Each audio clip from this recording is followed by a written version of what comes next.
कौन से लेटर हैं जो एन के कारण से साइलेंट हो जाते हैं?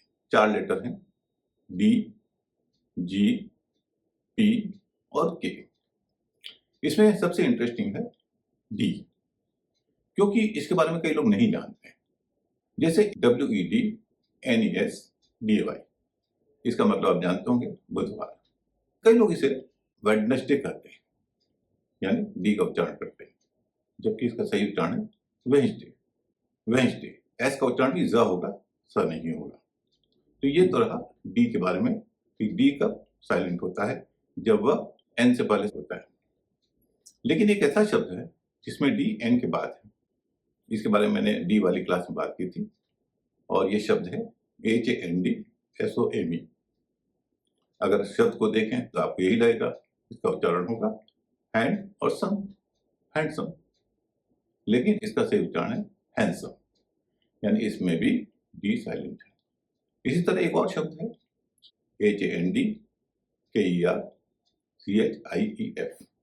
मतलब आप जानते होंगे रुमाल। इसको हम हैंडकरचीफ नहीं कहेंगे, हैंडकरचीफ कहेंगे। अब हम आते हैं जी पर।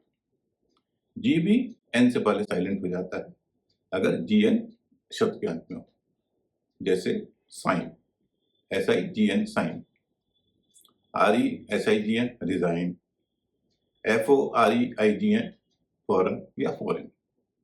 इन सब में आखिर में GN है, GN से पहले है और जी का उच्चारण नहीं होता। अब हम आते हैं तीसरे लेटर के बारे में, KNOW, जिसका उच्चारण नो होता है, नो नहीं होता। इसी तरह KNEE, नी, इसका उच्चारण भी नी नहीं होता, नी होता है। अब हम आते हैं आखिरी लेटर पी पर। पी भी एन से पहले खामोश हो जाता है, और ये कब होता है आप सब जानते होंगे, न्यूमोनिया। Pneumonia PNEUMONIA। न्यूमोनिया का मतलब आप जानते हैं, फेफड़े की एक बीमारी होती है। जाते जाते आपको बता दूं, ये जो लेटर हैं डी, जी, पी के, वे जब एन से पहले आते हैं तो ऐसा नहीं है कि हमेशा साइलेंट होते हैं। कई ऐसे मामले होते हैं कि जब एन के बाद कोई वोवेल आता है तो उन लेटर का उच्चारण होता है।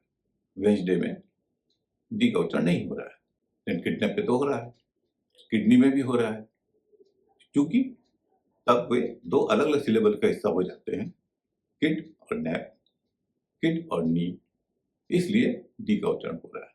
अंग्रेजी शब्दों के उच्चारण के बारे में आपको और जानना हो तो पढ़ें आलिम सर की इंग्लिश क्लास। किताब के अलावा ये क्लासें वेबसाइट पर भी उपलब्ध है।